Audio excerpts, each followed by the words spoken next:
Penasihat khusus Presiden, saya membawa pesan Presiden, negara bertanggung jawab kepada rakyatnya. Siapa? Adit, lihat ini perlakuannya ya. Ini digembok. Kamu berapa orang? Kemana? Mana?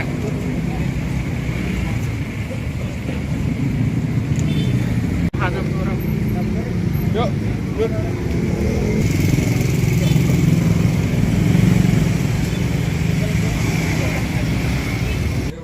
Tas. Udah lama tinggal di sini, Dit? Udah lama ya? Mana rumahnya ini? Oh, ya. Ada ibunya? Ibu udah mana? Oh, bapak? Bapak ada lagi. Oh iya. Oh, tinggal di sini rumah sendiri?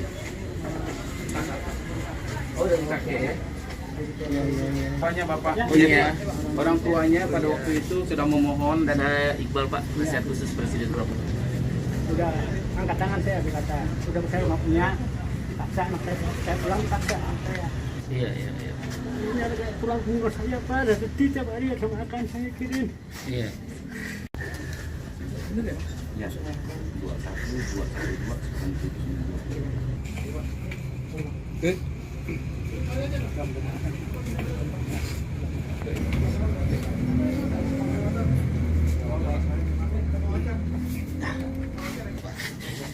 Ada berapa anak Bapak? Ini yang keberapa, Adit? Yang ketiga. Pokoknya negara akan melindungi rakyatnya, Pak. Melindungi Bapak, melindungi Adit. Itu Pak. Pesan Presiden Pak Prabowo. Salam cinta dari dia. Nggak usah takut, Pak.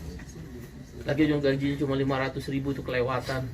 Insya Allah Tuhan kasih kerjaan yang lebih bagus. Amin. Ya.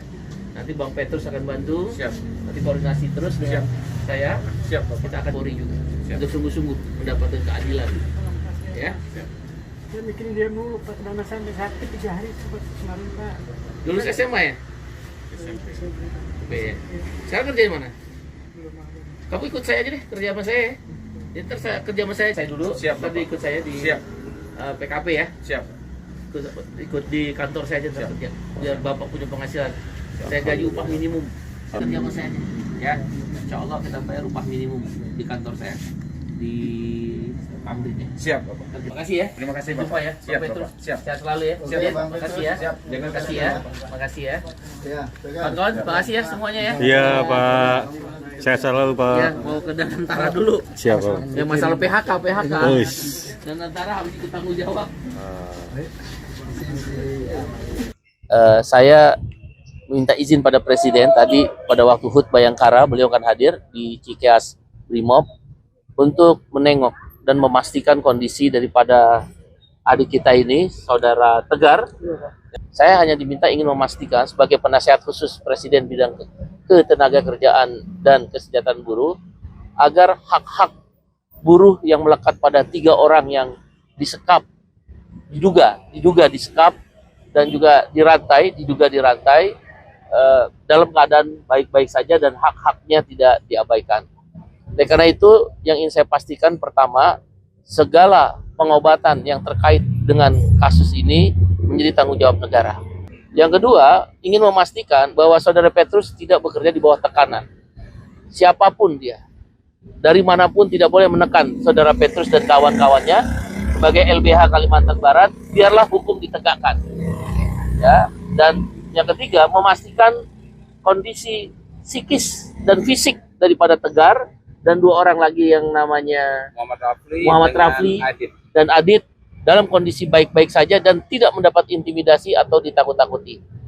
Ya, karena perlakuan merantai dan menyekap adalah tindak kejahatan kriminal sekaligus pelanggaran HAM.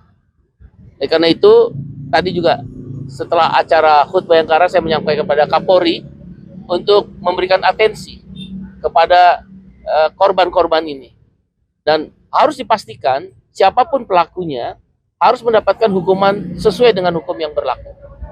Yang kedua, harus dipastikan tidak boleh ada kejadian yang sama terulang kembali di negara yang bersilakan kedua, kemanusiaan yang adil dan beradab. Itu tindakan biadab, tidak beradab. Saya yakin tadi Pak Kapolri juga sudah memberikan atensi kepada Polda, Bapak Kapolda Metro Jaya, Bapak Kapolres Jakarta Pusat ya. Ya. Mohon segera memberikan atensi dan memberikan perlindungan. Kalau perlu kita bawa ke LPSK kalau emang ada intimidasi-intimidasi lainnya. Negara bertanggung jawab sebagai penasihat khusus Presiden. Saya membawa pesan Presiden, negara bertanggung jawab kepada rakyatnya. Tentang kalaulah ada tuduhan, Saudara Tegar dan kawan-kawan ini melakukan tindakan hukum, kan belum diproses, kan belum diperiksa, bahkan belum disidangkan.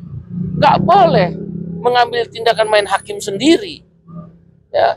Dan yang terakhir saya ingin memastikan, hak-hak Tegar dan kawan-kawan ini, hak upahnya, hak jaminan sosialnya, hak untuk mendapatkan pekerjaan yang layak selama bekerja harus dipenuhi oleh pengusaha. Pengusahanya udah dibawa ke kepolisian ya. Siap, sudah Bapak. Tidak boleh ada kekerasan, tidak boleh ada intimidasi, tidak boleh ada tindakan-tindakan di luar peri kemanusiaan.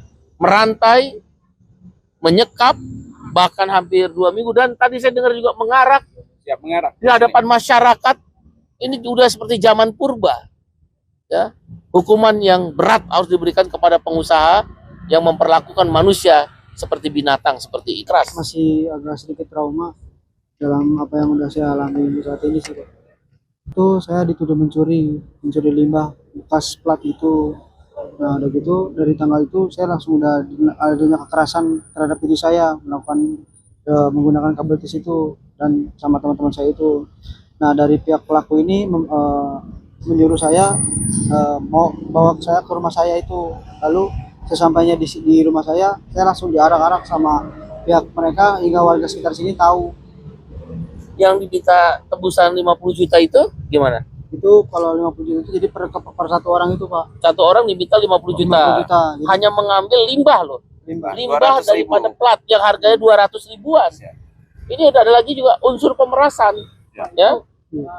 Kalau boleh tahu uangnya buat diambil itu buat apa? Waktu itu saya lagi ada kebutuhan, Pak. Kebutuhan apa? Kebutuhan keluarga saya. Jadi saya harus Kenapa? Mau ke dokter? Iya, buat ke dokter. Jadi ada adik saya atau keponakan saya gitu sakit, jadi dia lagi butuh biaya. Mas, jadi sebenarnya udah berapa kali kejadian Mas Mengambil. kalau Mengambil limbah itu baru sekali.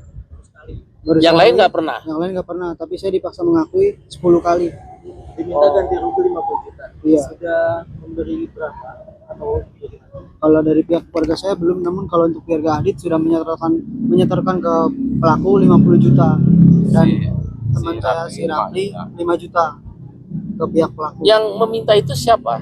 Kalau yang 50 juta itu dari pihak ownernya tersebut, Pak. Owner. Iya. Siapa namanya? Si Martin. Mintanya bagaimana, Mas? Kalau untuk memintanya saya kurang tahu, soalnya mintanya langsung ke pihak keluarganya si Adit, bukan ke saya.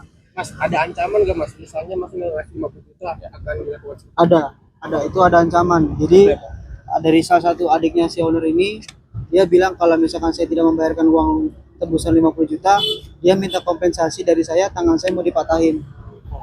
Yang ngomong gitu siapa? Adiknya si owner ini, si Albert itu. Dan teman-teman saya pun juga sama dapat ancaman seperti itu. Kami selaku kuasa hukum ya dari Yayasan Kemanusiaan Forum Pemuda Kalimantan Barat itu sudah didatangi beberapa kali oleh oknum kepolisian. Pertama ingin memberikan sejumlah uang sebesar 20 juta, selanjutnya 300, selanjutnya 300 pada beberapa satu hari yang lalu itu menjanjikan memberikan 1 miliar rupiah.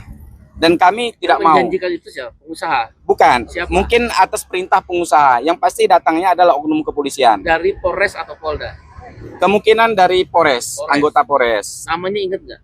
Saya tahu persis orangnya tapi saya tidak sebutkan namanya. Kita periksa. Ya, jadi saya tidak sebutkan nama. Yang pasti mereka membujuk rayu untuk perkara ini diselesaikan. Dan itu di pertama kejadian itu ada atas nama siapa yang berkacamata itu?